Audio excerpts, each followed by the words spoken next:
मेरा मुल्क मेरा देश मेरा ये वतन, शांति का उन्नति का प्यार का चमन। मेरा मुल्क मेरा देश मेरा ये वतन, शांति का उन्नति का प्यार का चमन। इसके वास्ते निसार है मेरा तन मेरा मन।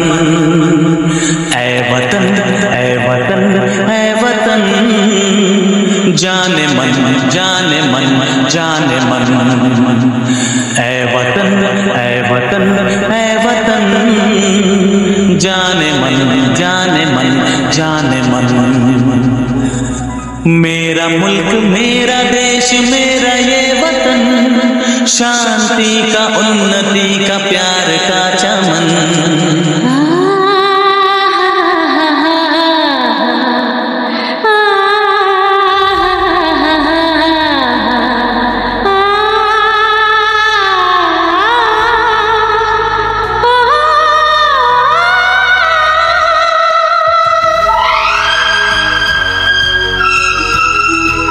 इसकी मिट्टी से बने तेरे मेरे ये बदन, इसकी धरती तेरे मेरे वास्ते गगन। इसने ही सिखाया हमको जीने का चलन, जीने का चलन।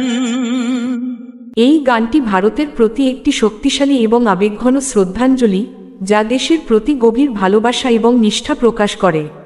এটি একটি আবেগঘন দেশাত্মবোধক সঙ্গীত যা শান্তি, অগ্রগতি এবং ভালোবাসার ভূমিকে উদযাপন করে। জাভেদ আখতারের লেখা এই গানের কথা জাতীয় গর্বের অনুভূতি জাগিয়ে তোলে, যেখানে গায়করা জাতির জন্য তাদের দেহ এবং আত্মা উৎসর্গ করেছেন। অনু মালিকের সুরে গানটির সুর অসাধারণ এবং প্রাণবন্ত, এবং এটি কুমার শানু এবং আদিত্য নারায়ণের হৃদয়গ্রাহী এবং অনুপ্রেরণামূলক কণ্ঠের জন্য পরিচিত। কবিতা কৃষ্ণমূর্তি দ্বারা গাওয়া একটি দুঃখজনক, নারী নেতৃত্বাধীন সংস্করণও রয়েছে।